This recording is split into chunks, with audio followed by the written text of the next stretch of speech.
Welcome, everybody. Happy 2021. Today, we're going to have our first public lecture for the semester with Dr. J.J. Eldridge from the University of Auckland. So, Professor Eldridge is coming to us from New Zealand, so it's great to have you. Professor Eldridge did her PhD in the UK and went on to do several postdocs throughout Ireland and France, and now you're in New Zealand, so you've been all around the world, so that's fantastic. And so today we're going to learn more about binary stars and how their explosions can help build life. So Professor Eldridge, please take it away. Thank you very much, Seda. And kia ora, everyone. Tēnā koutou, tēnā koutou, tēnā koutou katoa. That means hello to one, hello to two, hello to all in Maori, which is the indigenous language of New Zealand. And yes, so Seda is right. I'm going to talk to you a bit about, at least when I work out how to share my screen, this should do it, why we need exploding binary stars for life. And it's going to be a broader talk because I'm going to try and cover everything, how the elements are made. And of course, we know which elements are important for life, but one of them is one you probably don't necessarily think about. And there's a very certain type of binary star that if it didn't exist, then we wouldn't be able to live in the way that we do because of the chemistry of the way our bodies work. And also just to introduce myself, Seda has already introduced me very nicely, thank you. This is not now going to advance to the next page. I'm going to have to use that key. I always like introducing myself. So I'm Associate Professor J.J. or Jan Eldridge. J.J. or Jan is fine. My pronouns are she, her, them, they. And I'm an astrophysicist, so I do physics using the stars. And I study exploding binary stars while exploding the myth of a gender binary. My pronouns indicate that I'm transgender. I'm actually non-binary, which means I don't really think I kind of fit into the male-female gender binary. But then also my gender does not align with that I was assigned at birth, which is all that transgender means. And it's kind of funny that even though I study binary stars, my gender is non-binary, which gets people very confused. And the good news is that I'm very confused about who I am too. And it's always interesting that, I used to think I was one person. And, the thing is, I'm going to tell you about the universe. And I'm sure you've all learned a lot about the universe in the past. And you always think, oh, it's wonderfully complicated. All I'm trying to get a point here is that, people are complicated too, because we're just as complicated, the universe, and everyone's different, and we're wonderful in our own way. Anyway, I also work a lot on stars, galaxies, and supernovae, as you'll see, and many other things. And you can also find me on Twitter on astro_JJE. One question I always like to answer is, why do I do astrophysics? Which I think is an interesting thing to talk about when I give a talk. And well, basically, I read too much science fiction when I was younger.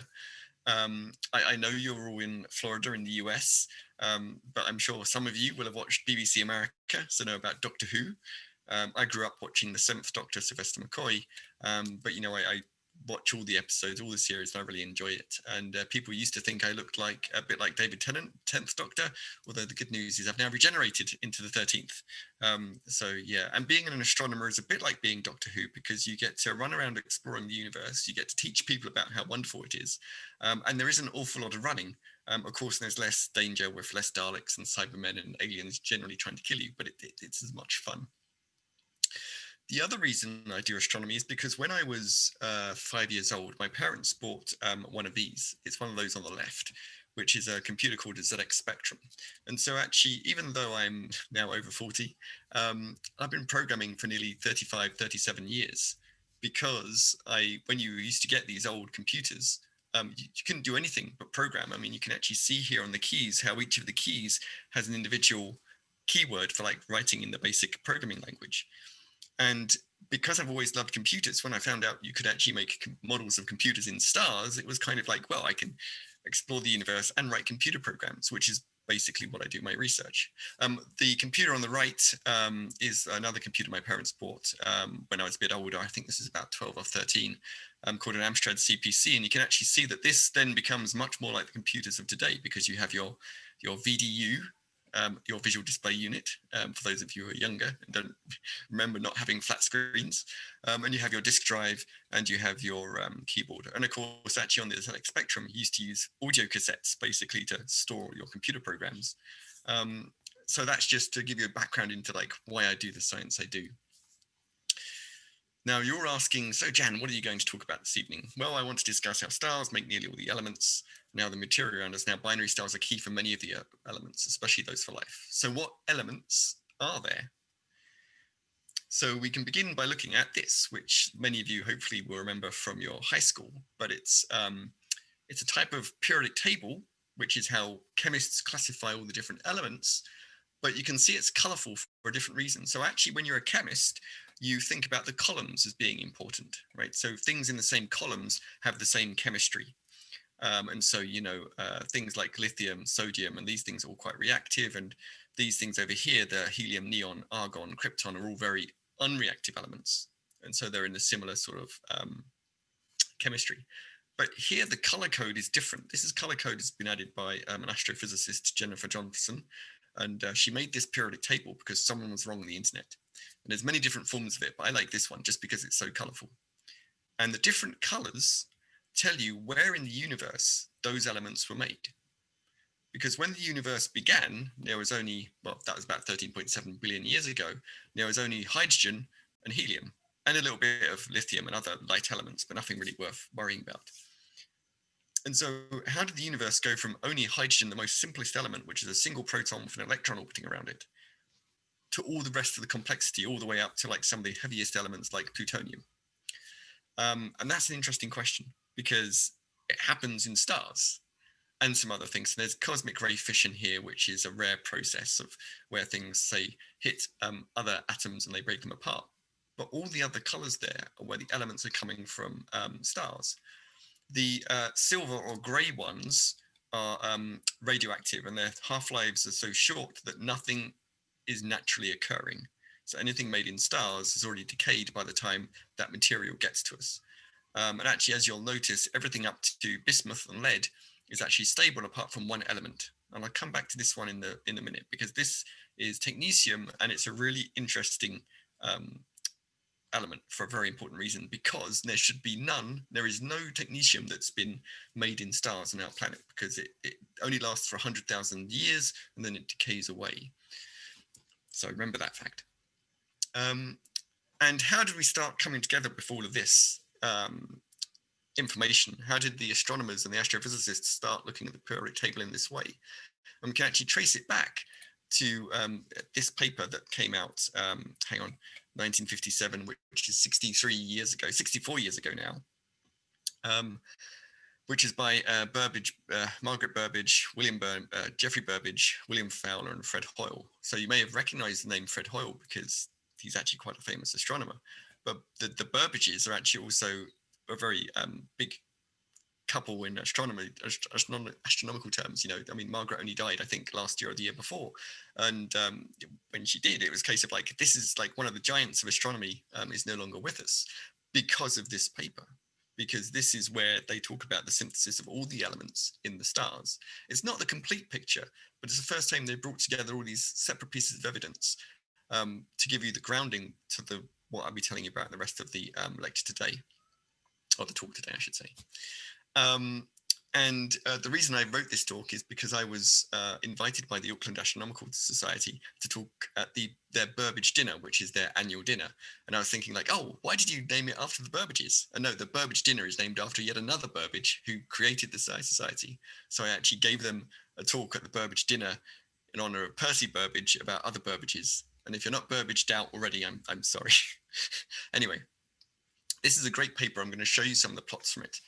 First of all, though, just so you can see who Geoffrey and Margaret Burbidge are, they met in the UK at Cambridge, and they actually did, of course, come across to America, and they did a lot of their very important work in America, going backwards and forwards between the UK and the US. And it's a really interesting story because at times Margaret got a job that she couldn't start because women weren't allowed to be the director of an observatory. And in the end, what they did is they actually switched jobs. So Geoffrey already had a job and Margaret had his job, and then Geoffrey went and been the observer, bearing in mind, I think he'd never been near a telescope in his life. Anyway, But it's kind of interesting that they had these hurdles, but they managed to actually overcome them and actually produce one of the most important papers in astronomy. When you're looking at the paper, though, this to me is a diagram that points out, and this is back 60 years ago. We didn't have our fancy graphics, and these things had to be drawn by hand. I kind of miss hand-drawn plots. But this is where we start looking not just at those pictures of how to work out what the different colors are, where the different elements come from. You have to look at their abundance. And so here, this is the abundance on what we term a logarithmic scale. So from 4 to 6 is not a factor of half. It's actually a factor of 100 that the amount of stuff is increasing. And of course, hydrogen is the most abundant thing because it was first invented, it was created in the beginning of the universe, and all the other elements are less abundant and rarer. So there's things here like carbon and oxygen, which are actually quite abundant. And then there's this big peak near the iron group. So this is kind of telling you that there must be things like carbon and iron must be main products of some process within stars. And then you also see over here the very high masses. So these are things that are really unstable. And there are different peaks called R and S, which are actually, I'll tell you the answer now. One is called rapid process and the other one is called the slow process because of how they're formed in stars. But it's just from just looking at this relative abundance is how they began to realize what the different processes are within stars of where these elements come from. So let's go back to the periodic table and give you another example of exactly what the evidence is, right? So, you have to make the assumption that nuclear processes are going on inside stars. This is something that we've only known for about 100 years. So it's actually about the same time as Einstein was coming up with special relativity. All through that time, we was also trying to understand how stars are being powered. If you work out, if the sun was just getting smaller and smaller and smaller and heating up because it's getting smaller, the actual lifetime of the sun would be 20 million years. Now, considering humans have only been around in our current form for like maybe tens of thousands of years, millions of years, tens of thousands of years, hey, that's not too bad. But can you form all those solar systems in that time? No. And actually, one of the main pieces of evidence that the sun is powered by something else other than just getting gravitational contraction, getting smaller, is because we know that the Earth is 4.5 billion years old. So that means there must be another power source in the sun. So that's one piece of evidence. The second piece of evidence that nuclear processes and changing and making lighter elements into heavier ones are going on in the stars is that we can detect neutrinos from the reactions in the stars. That's great. Now, the third piece of evidence was also presented in this paper, and it goes back to this element technetium, right?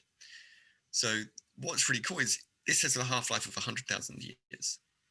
And if stars have lifetimes of millions of billions of years, then if you see technetium in a star, it must have been made by a nuclear process, but it's like shoving nuclei together within that star. It could not have been there from the beginning.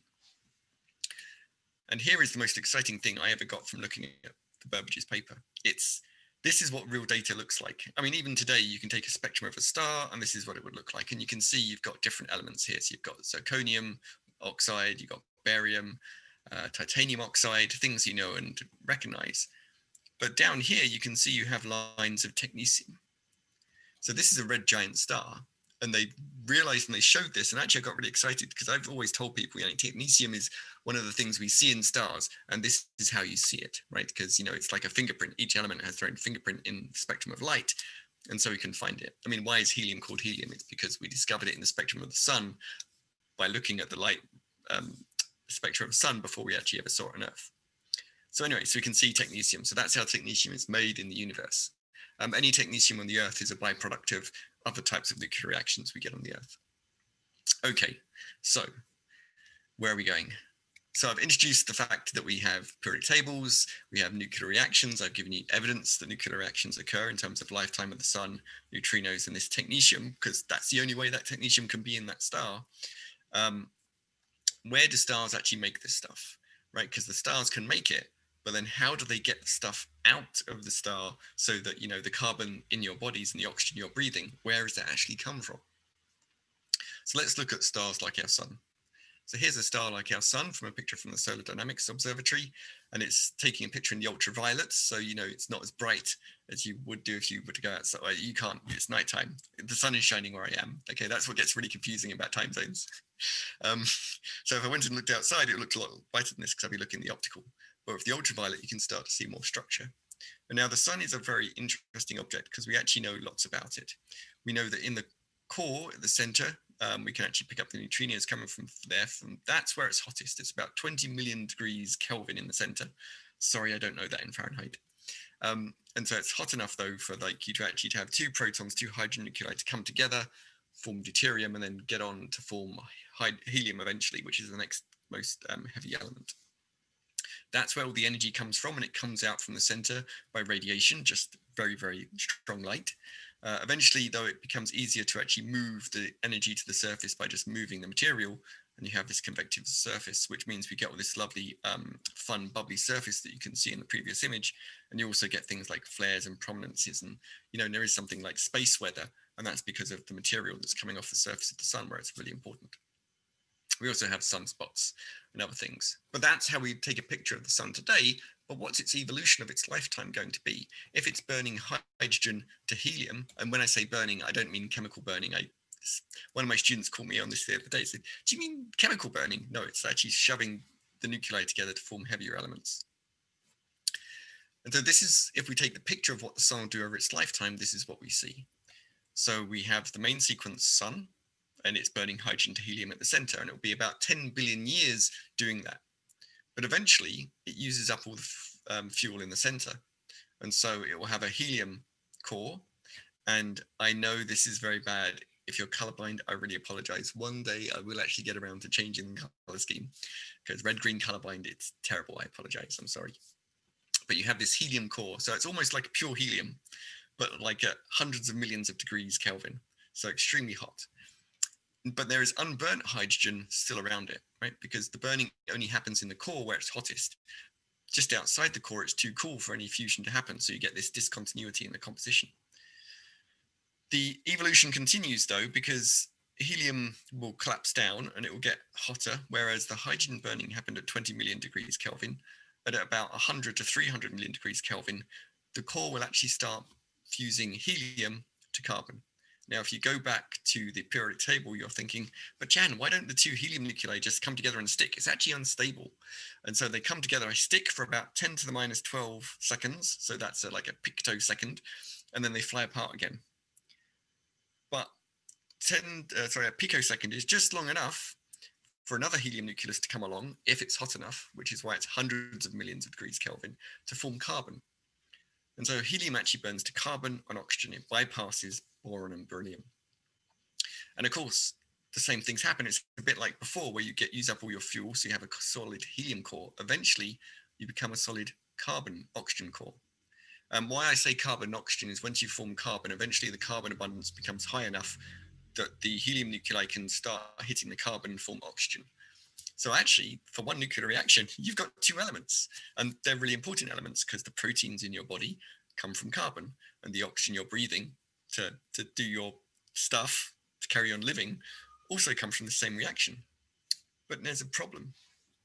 So this then, when you get the carbon oxygen core, this star becomes very bright, and it goes through extreme mass loss. I'll show you an example in what that means in a minute. And the hydrogen envelope is lost. And so you end up with the carbon oxygen core becoming a white dwarf, which is another type of star, but nothing interesting happens. They just cool down slowly. And there's a huge problem because the carbon and oxygen is locked away inside that white dwarf. You can't get it out. So where do the elements for life come from, right? So that means a star can produce all this stuff, but nothing ever comes out. I'll give you the answer in a second. Also, in case anyone's wondering why this is a yellow star, if you think about it, when a star is on the main sequence, it's quite small. The sun will, when it gets its helium core, becomes a red giant. Okay, it's like the star puffs up just because there's an energy problem.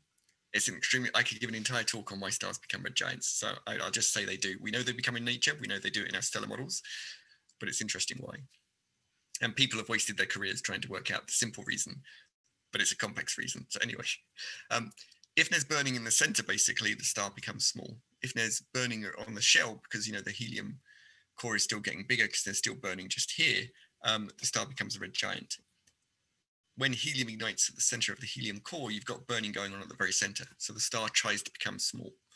When you get the carbon-oxygen core, again, you've got burning in shells, not at the center, and so the star becomes large. And that's actually also how it becomes so large effectively that the material on the surface just loses and disappears away from the core. Because I like Doctor Who, I've got a Doctor Who reference. They actually talk about this in the second episode of the rebooted series, which is quite cool. And you can see here that the sun is turning into a red giant. They stopped it from turning into a red giant by gravity satellites. It must be great living in a million years in the future. And you do see it destroy the Earth. So, if you're pessimistic, I suggest you don't watch that episode. And I have to get Doctor Who in somewhere. But this is what those stars look like at the end. Okay, so what these are pictures of planetary nebulae, which are stars like our sun, and at the center of each of these you can see a white dwarf, which is that very bright point source.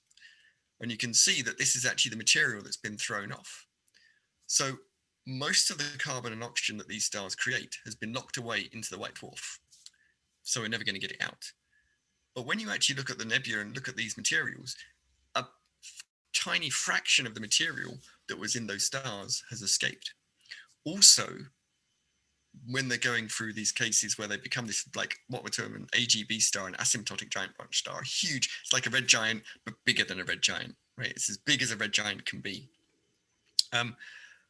Where those burning shells are at the edge of the core towards the envelope, some really interesting nuclear physics goes on. Like there's like little explosions. What happens is the hydrogen burns out, forming a layer of helium, and then the helium gets to a certain thickness and it ignites, and it's like a little bomb. And so it's actually, the luminosity of the burning can be something equivalent to an entire galaxy's worth of light or luminosity, but like for a few years. And so it doesn't blow the star apart, but it does produce lots of really interesting elements. So as these stars are dying, they produce a little bit of really complex elements. So things like carbon and nitrogen, which of course we need for life. There's an issue here as well, though, but if you actually have one of these AGB stars in a binary, it kind of stops this evolution. So, then there's a problem that actually that's bad for life. But we can take spectra of these things. So actually we can work out what the sun will do in the future in terms of making its elements. So when you've got a dying low mass star like our sun, low mass stars are stars like our sun, they'll go through this AGB phase. You can see they make some lithium, some carbon and nitrogen, but a lot of them, other elements are the really heavy things, which are being made by the S process. And now a lot of these are not actually interesting for life. But you can see, that they make some of them, but not all of them, right? So the really heavy things are obviously coming from a different process. But dying low mass stars like our sun do make carbon and nitrogen. And that's because of the interaction between those two burning shells as it's dying. It's a very complex process, but it's kind of fun too. And we can see it because if we look at the spectra, we can see those nebulae I was just talking about are actually carbon and nitrogen rich. So, okay, we've got some of the elements, we've got the ones important for life.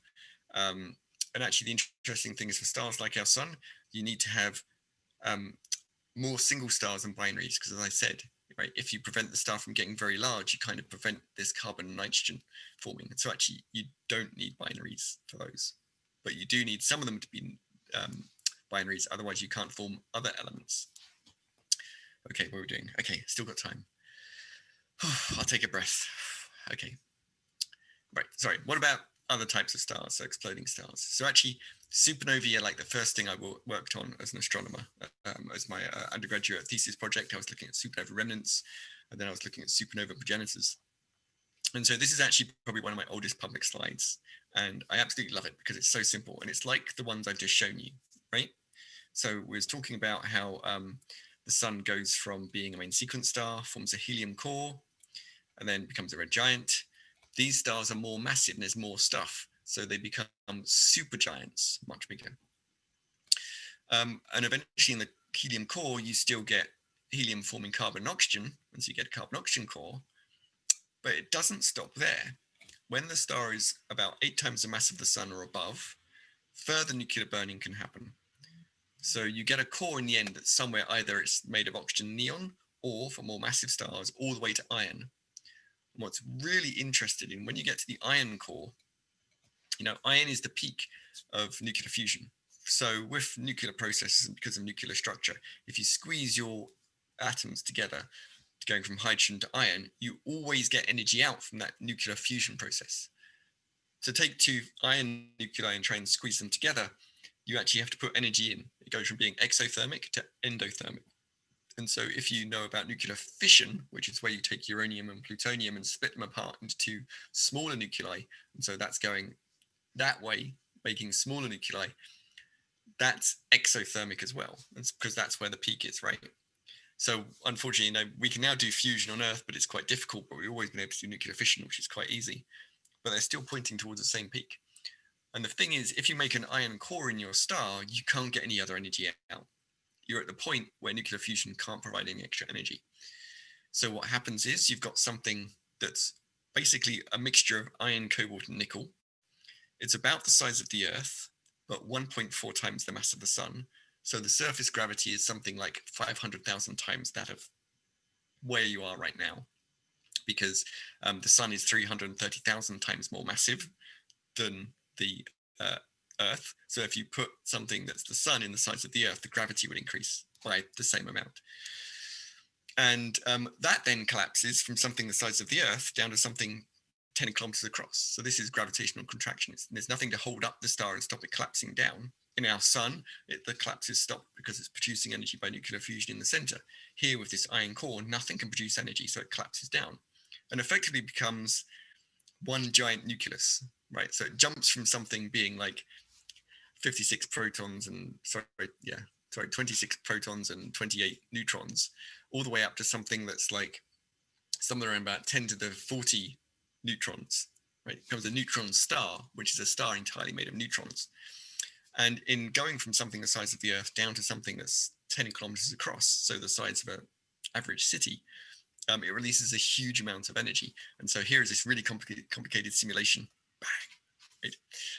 If you go to this YouTube video down the bottom, there's another simulation there that shows you like a more complex, more recent actual core collapse supernova simulation.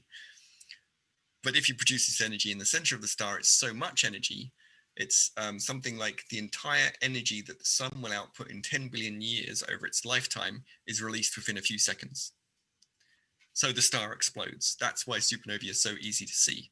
And if you look here, here's a galaxy. I think it's M52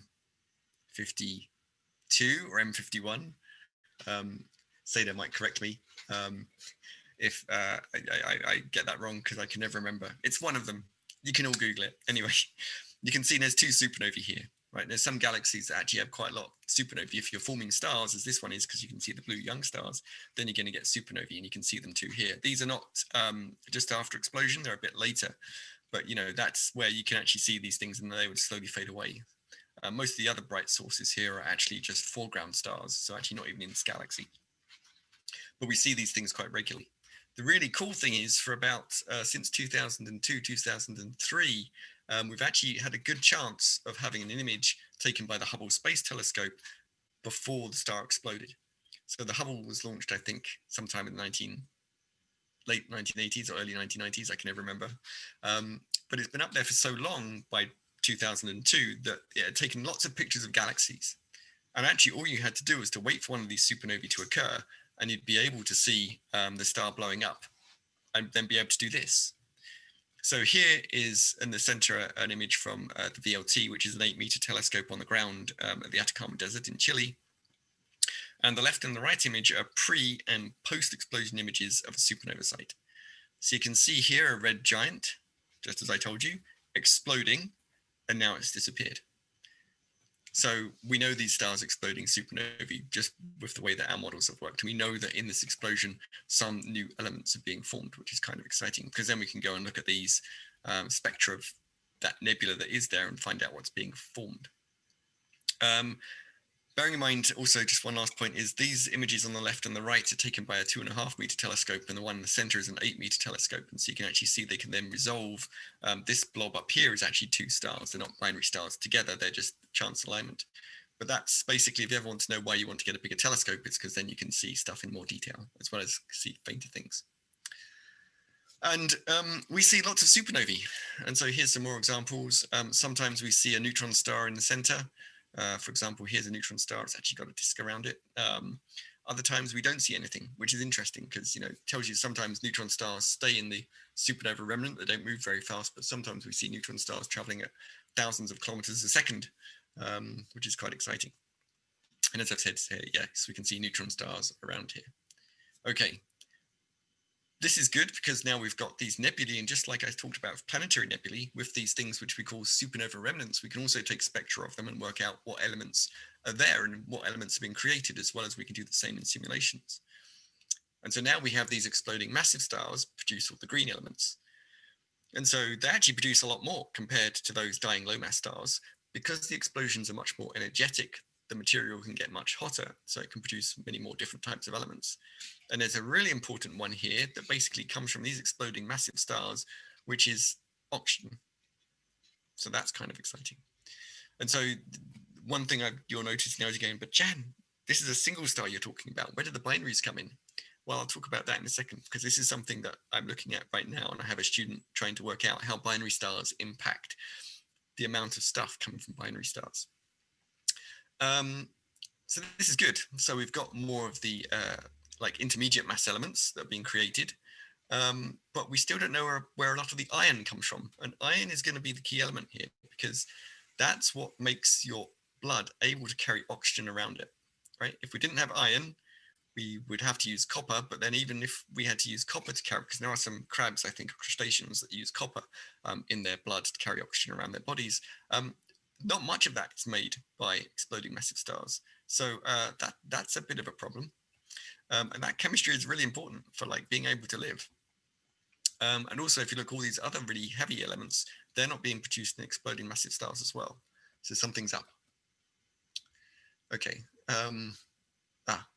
Okay, Zeta corrected me. That galaxy was M51. Thank you. I should learn that at some point. Anyway, so now we have elements for life coming from dying low mass stars like our sun, exploding massive stars.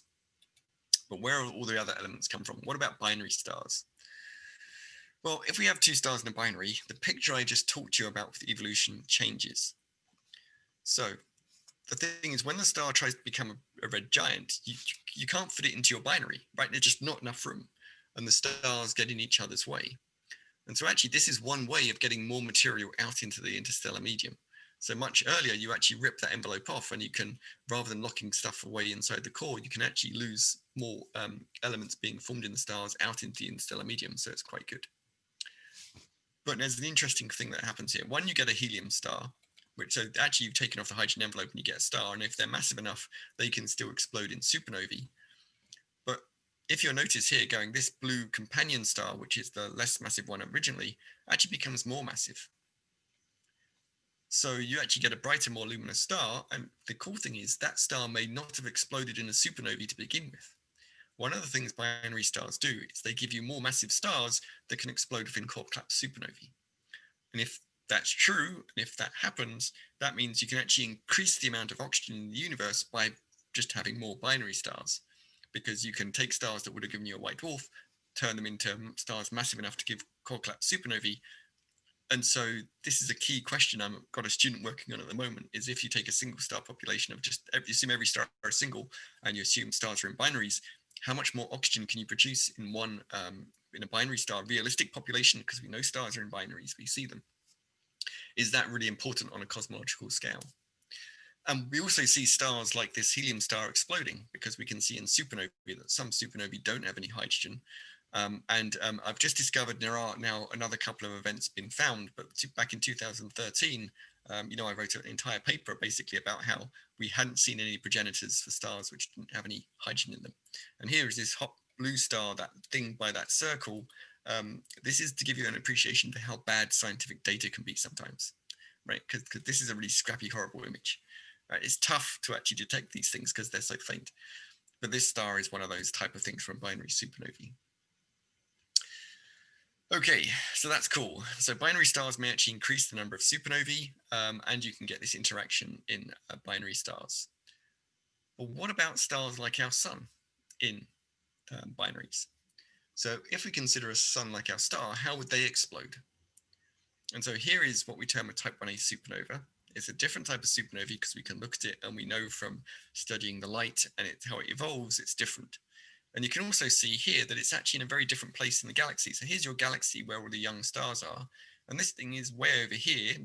There's no young stars there. It doesn't look like there's anything else there. So it must be from an older star, billions of years old, which is interesting because most massive stars, most core collapse supernovae, the ones that produce the oxygen, happen closer to where stars are being formed. The delay time between formation and death are very short, tens of millions of years. But this is billions of years. So if we were to go back to our binary, look at two stars, and then you get the interaction, and so you get a helium star with another star. This star can actually evolve as well, right? Because if this becomes a white dwarf, it's never going to do anything. But then if the secondary evolves, and so dumps material back onto this other white dwarf, you can reach there's a maximum mass for a white dwarf called the Chandrasekhar mass. And beyond that, you can't support the star up anymore. But that white dwarf is made of carbon and oxygen. And remember I said that all the carbon and oxygen is locked away, you'll never get it out? You can if you get it up to its maximum mass, because effectively it's like then setting off a carbon and oxygen bomb. And so you've got a carbon oxygen mass that's about 1.4 times the mass of the sun, so about 1.5 times the mass of the sun, and it explodes and turns all that carbon and oxygen essentially all into iron. Iron is abundant in the universe because stars like our sun explode in these type of binary systems, producing a sun's worth of iron per explosion. So there's the explosion. Also, if this doesn't happen, right, so if this star becomes a red giant but doesn't push the white dwarf over it, over the Chandrasekhar mass, and you end up with just two white dwarfs whizzing around each other, the good news is they can actually merge. Gravitational radiation can produce, and the orbit tightens, and then eventually they collide and explode. So it's very likely that there are many different pathways of how you can actually take white dwarfs, carbon oxygen white dwarfs, and exploding. And we've seen things similar to this do this. So this is a type 1a supernovae that's off in the outskirts of a galaxy. Again, no young stars here. There's this faint fuzzy blue blob, which is probably a white dwarf type thing, and it explodes, which is kind of exciting.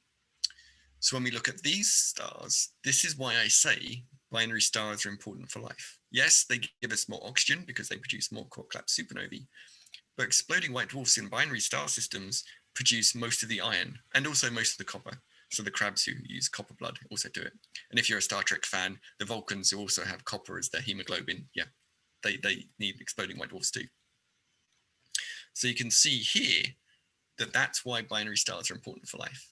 Because without iron, we would not have the compound hemoglobin in our blood, and that would not be able to enable us to live, which is kind of exciting. Okay, so that's a lot in a short time, but I'm just getting to the end.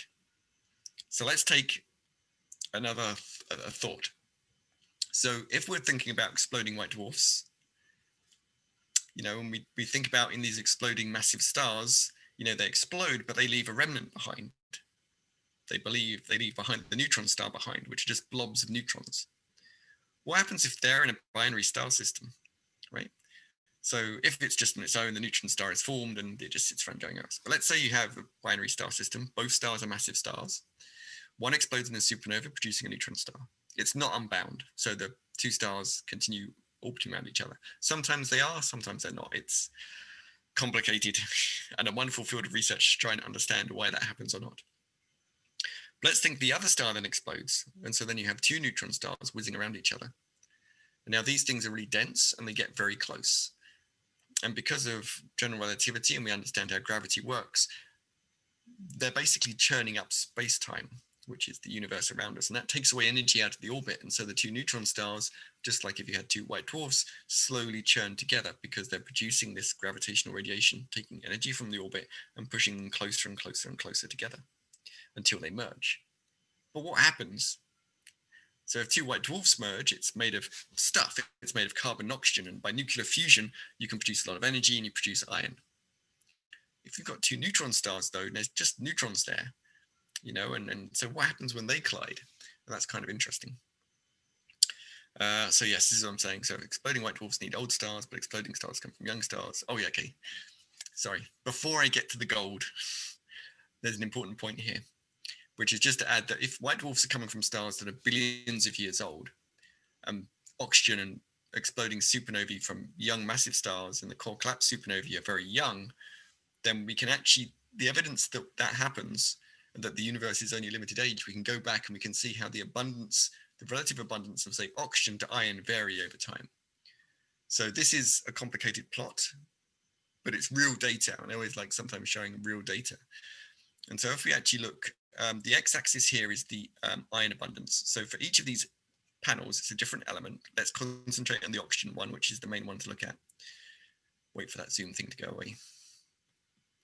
Okay, and up the y-axis is how much oxygen, say, there is relative to iron. So 0 means they've got the same abundance. And so here today in our sun, we can see we've got the solar abundance of iron and the solar abundance of oxygen compared to iron.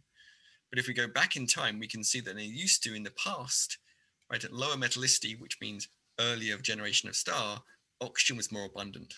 There is a bunch of complex relationships here in the other elements, which is kind of why this stuff's fun. But this is the proof that oxygen happens coming as well. It's another implication that when we look in the distant universe, we can see the universe used to be more oxygen rich than iron rich. Okay, so as I've said, so this is what I was talking about, merging white dwarfs, type 1a supernovae, which produce all the iron. What if the binary star survives 2 core collapse supernovae, so we have 2 neutron stars colliding together? And, I showed you the simple arrow diagrams for the evolution of single stars from the beginning to their death. If you do that for binary star systems, because there are so many different pathways, you start here at the beginning and you can end up at any of the ends of these pathways, right? It gets really complicated, trust me. And this is the simple version of the diagram. I've seen people create really complex things. But if you look down here in the bottom right, you can see we end up with, where's my mouse pointer go?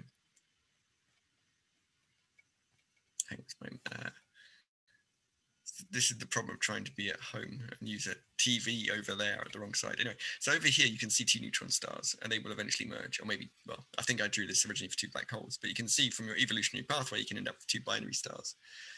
And this is what I'm talking about when I'm talking about gravitational radiation. It's one way of visualizing it. It's not what's really happening because it's a 4-dimensional universe. We're in, right, 3 dimensions of space, one at a time.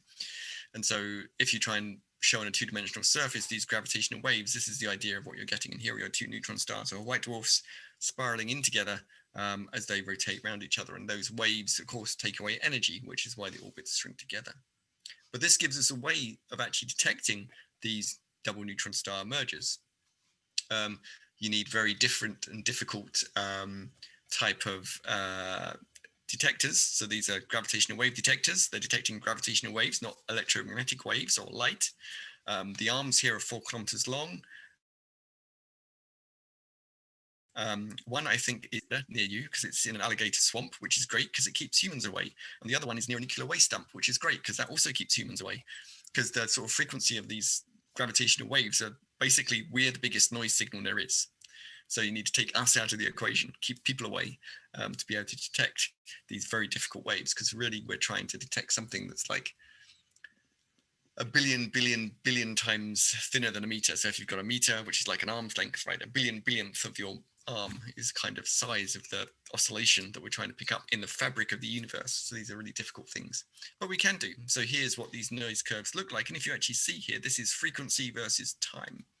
And so this is actually the sound, you could turn it into a sound, of the 2 neutron stars merging. And so the frequency here begins at about 40 hertz, and it comes up here and it goes off and goes up. And I think they merge at something like 1,000 hertz, which is the frequency of sound. And so this actually sounds like a whoop. It's called a chirp, right? And from the chirp, you can actually tell the mass of these things.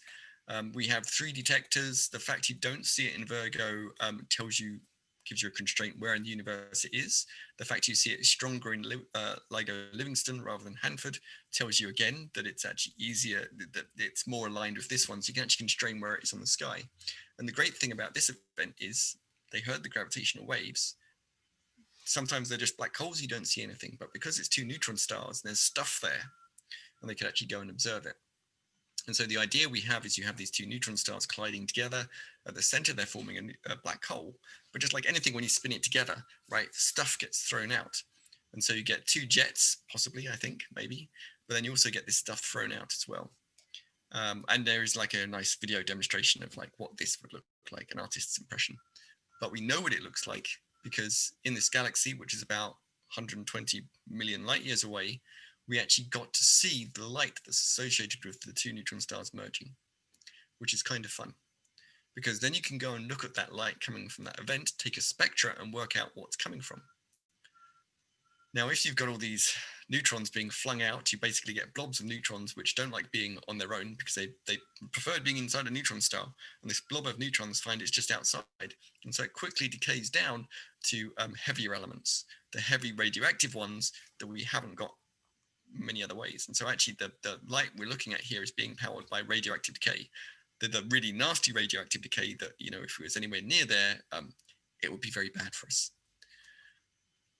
And so from all of these together, we can talk about now the complete picture of where all the elements comes from.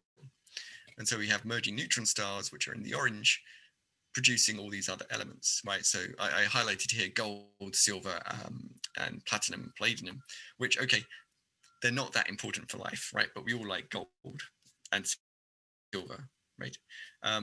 Although on the other hand, if you need things like hafnium and cesium and other elements, which you might think, I'm sure I've heard of that. These are rare earth elements that are very important for technology today. And so binary stars, in terms of neutron stars producing these rare earths, these heavy elements that we use in our modern technology, are important for life, but for modern life. Otherwise, we wouldn't be able to, we'd have to find some other elements to create, or like iridium. Some of these elements we'd have to try and use something else to do it, which is actually much easier with them.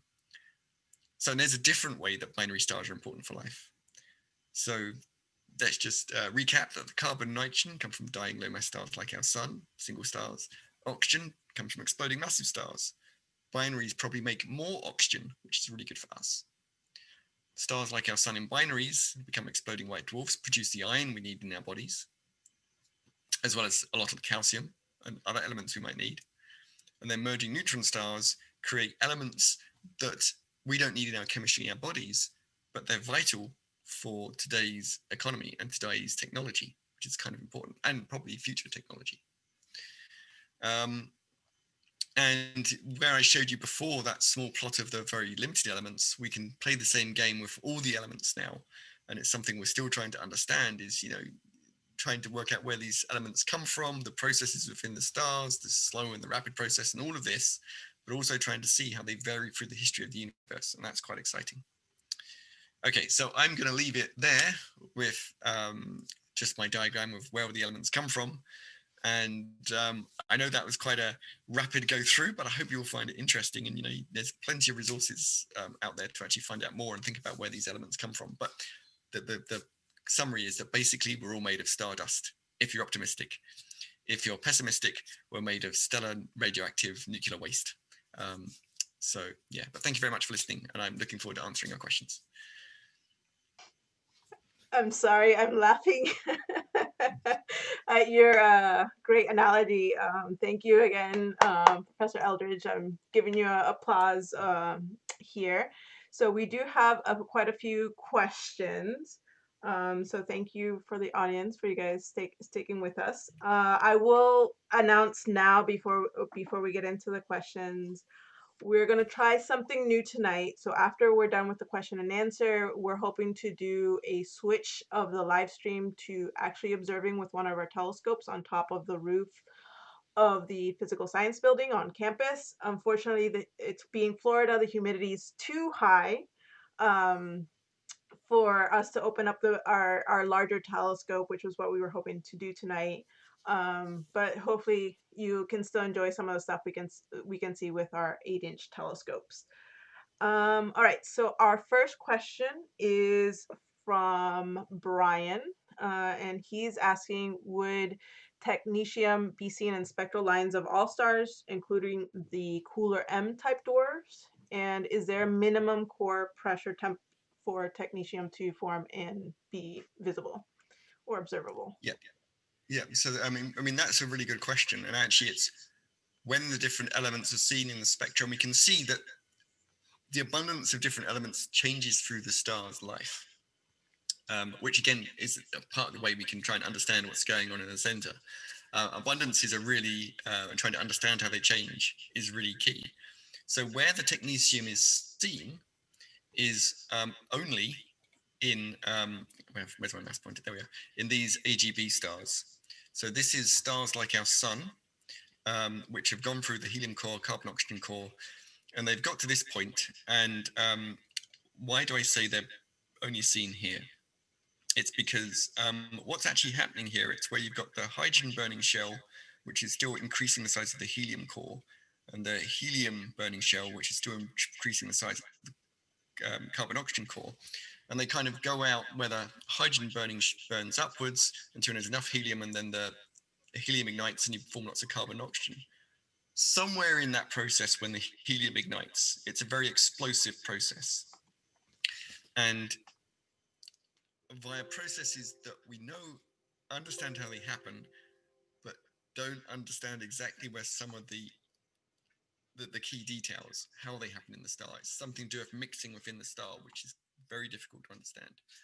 But that's where the technetium and actually all the other S process elements, so those, if we go back to the periodic table, which I need to find, it's these yellow elements. So these are being formed in those type of stars. So that spectra would have been those late, so right, it's M giants where you would see them. I'm pretty sure that's the case. And so that's where we see the technetium. And those stars are already billions of years old, which is why we know it's being made in the stars, because it's got a lifetime of 100,000 years. So thank you, Brian. That's a really good question. All right. So the next question is from Chloe. And basically her question is, how much time do you think it would take between a supernova occurring and life to be able to form from the elements that it creates, basically those building blocks that it creates? Yes. It's a good question, right? Because okay, I'll answer this in little bits. I may not give a complete answer. So one of the things is we know that there are evidence in the geological record in Earth that could be associated with a supernovae nearby. And I can't remember where it was. It was like millions of years ago, and there is like a bunch of material that could have come from a supernova. So it's only like the maybe millions of years or tens of thousands of years or hundreds of thousands of years for that material to be ejected from a supernovae, for it to end up on Earth, to then be involved in the chemistry of life. But that's something different. So what you actually then also have to think about is how you produce enough elements that when a star forms, those elements are in the planets that form around that star that then can evolve. And so, that depends on how old the planet is. But anyway, this is now a much more interesting question that then goes on to something that you could term as cosmic habitability. So you see a lot of discussion about exoplanets around the habitability of a star, depending on how it orbits around the sun. Is it close enough? Is it further away? I mean, Mercury's too hot, Mars is quite cold, Jupiter and Saturn are definitely too cold. So it's that kind of planetary habitability. But if we think about within the galaxy where a star is, because one thing that sometimes people, I should try and make clear in these talks, is that stars are within a galaxy.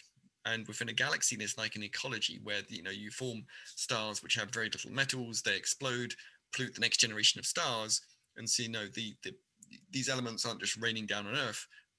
The elements that are in the Earth are basically literally set in stone when the Earth was formed 4.5 billion years ago, along with the sun.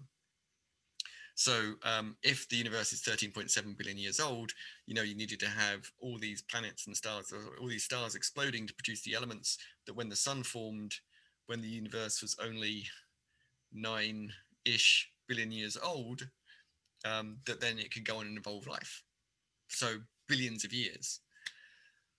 The final answer to this is that there's a paper that my colleague Elizabeth Stanway, so my code is called the Binary Population Spectral Synthesis Code, or BPAS, and we've both been working on this for a long time.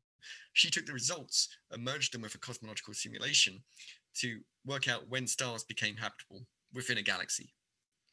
And actually, it works out that most galaxies or most stars became, so there's a 50-50 chance of whether like a supernova would go off nearby a star and wipe it out or not. And that only happened about 5 billion years ago, when the probability that a star could evolve life over a long period of time, over billions of years, was about 5 billion years ago, which is roughly when the Earth formed. And so that's an extremely complicated question.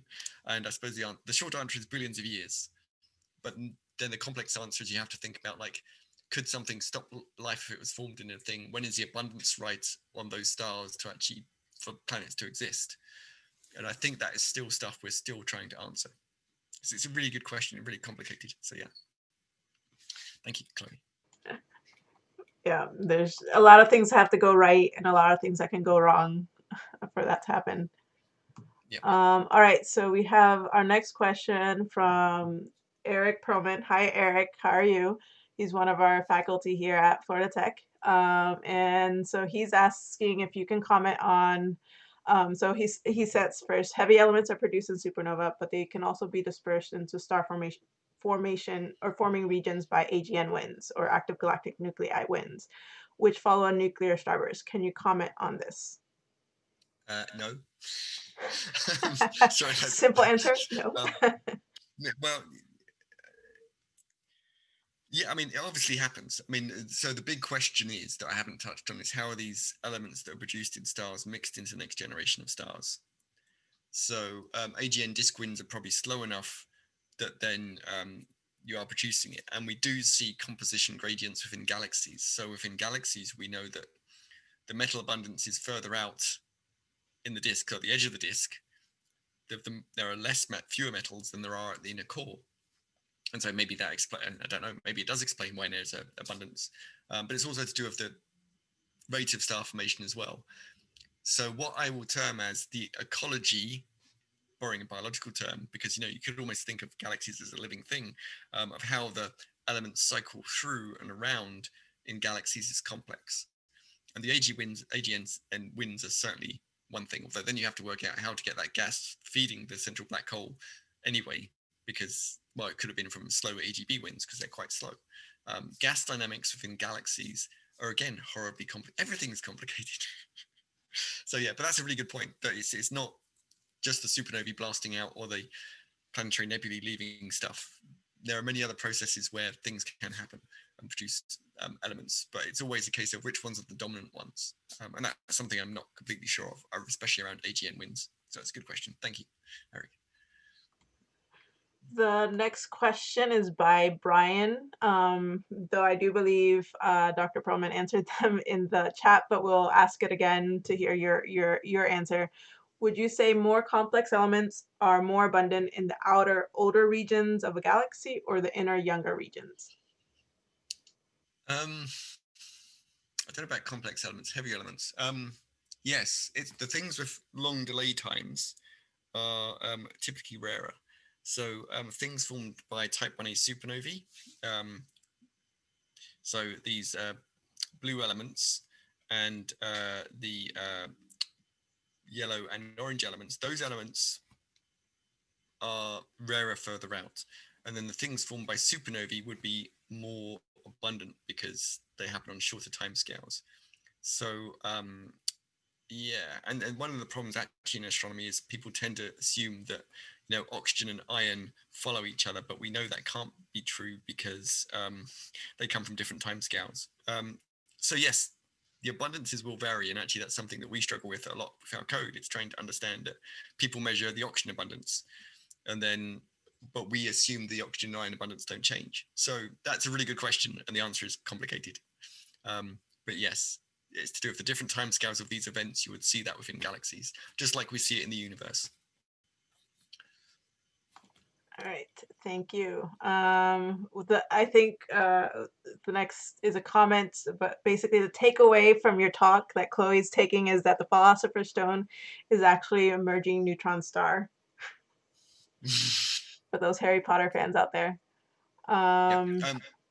So I did give it. So Radio New Zealand have this series with one of our science institutes about materials, fact or fiction, and I talked about neutronium because so I never thought of that one. That it must be merging neutron star, but also Thor's hammer in the Marvel movie is made from neutronium.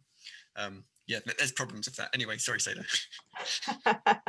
That's all right. Okay, so next question is, do you know how many type 1a supernovae are due to two white dwarfs colliding, and how many are from white dwarf accreting from a companion?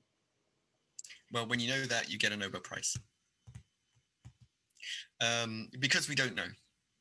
So we really don't know because and sometimes discussions between people with these two camps, what we term the single degenerate, so it's overflow onto a star, or the merger, which is the double degenerate channels, can become, how can I say, heated. My view is that they both probably happen. Within my code, the single degenerate channel is more likely, although we do get some double degenerates. And actually in the future, the double degenerates will become more likely because they have longer delay times.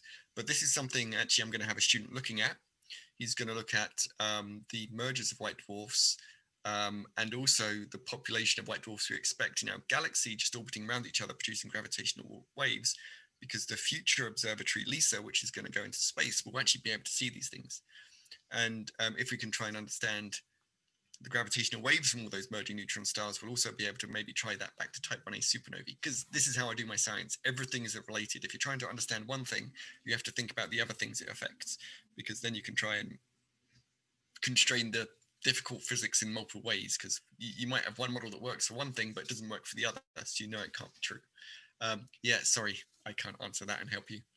Probably equally 50-50. That's everything, right? If you're not sure, it's always 50-50.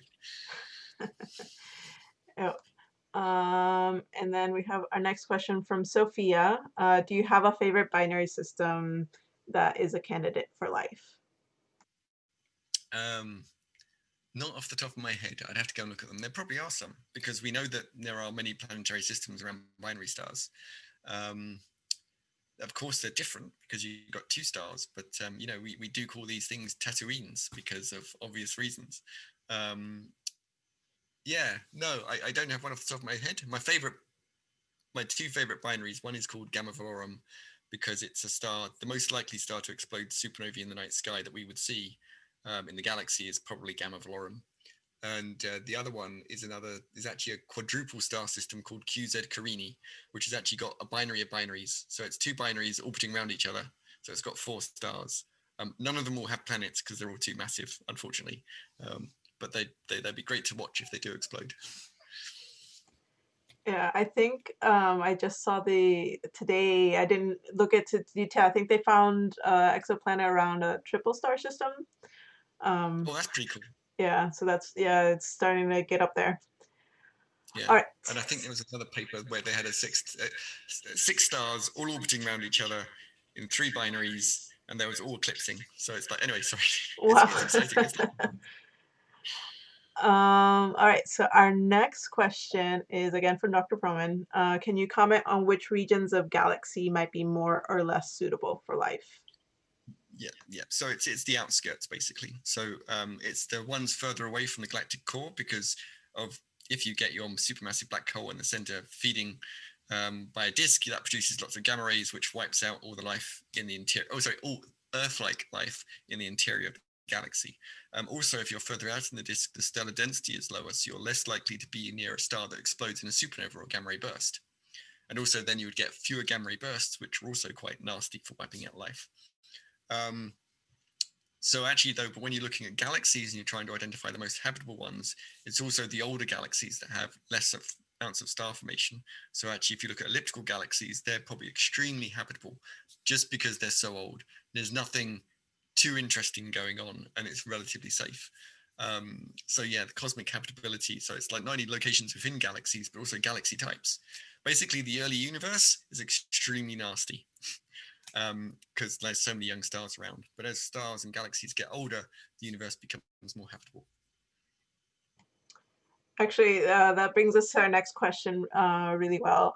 So this question is from Mackenzie.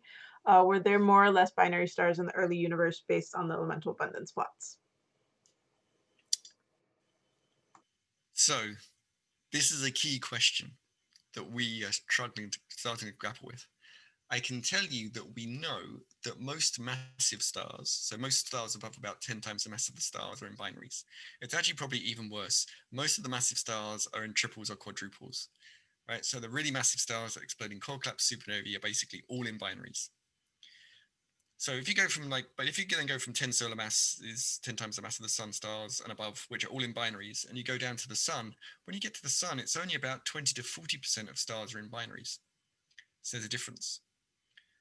But we think, if you believe the latest observational results coming out, that in the earlier universe, the binary population in the low mass stars was higher. So basically all stars were in binaries.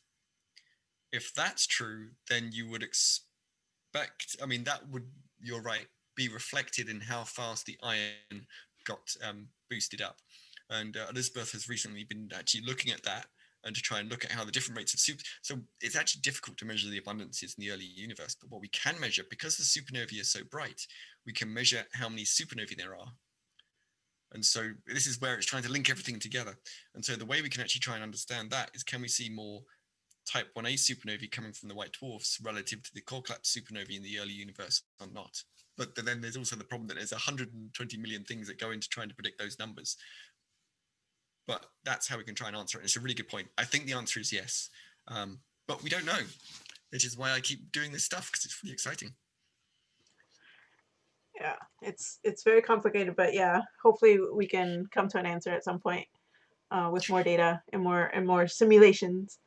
So I think that answers Mackenzie's question. Where is this something that can be determined from that data? So yeah, it is, hopefully, but it's a multi-pronged thing. And so with the abundance plots, that is something I've only just started to work on. People are already trying to do that, but just because I have this set of models and I try and predict everything from the same set of models in a consistent way, we're also trying to look at that. But it's extremely difficult. People have been doing this for decades and we're only just starting. And we're trying to make our results available to them so that they can use them. yeah. All right. So I think that's all the questions we have for now. If you guys have additional questions, please add them to the chat on the video and we'll get to them. Just one final comment right now that we have from Dr. Proman. You also get gravitational from waves from two white dwarfs merging that become supernova, just with a lot smaller amplitude than the massive stars merging. That's true, but the frequency, I think, is what stops them being detected in LIGO Virgo, because the white dwarfs are much bigger. So they interact when the periods are probably too long or the frequency is too small for LIGO to pick them up, unfortunately. But LISA will be able to do that, which is the next space-based observatory. So that's a good point. Gravitational waves are the exciting future. That's what we all want. I was drawing kind of a parallel of the fact that you were mentioning how the LIGO detectors are in these really inhospitable places or places that humans don't want to be, and it's just like thinking of most observatories, and that tends to be the case for like a good observatory site, is that you don't want to be where typically we find it to be hospitable in general. So all right. Just letting you guys know again, we will be continuing with the stream. I'll be handing it off to our grad student Ramana, who will be giving you kind of a tour of what's observable tonight from the roof of the physical science building. And we will also, the Student Astronomical Society, the Students for the Exploration and Development of Space, and the Astrobiology Research and Education Society will be hosting the Mozilla Hubs. So please go check it out. We have some student artwork, we have some fun facts, and a little bit about astrobiology and space related stuff that we hope you guys will enjoy. So the links are included in the description of the video, and we hope you guys will be able to join us. All right, thank you. And thank you again, Dr. Eldridge. Well, welcome. Thank you.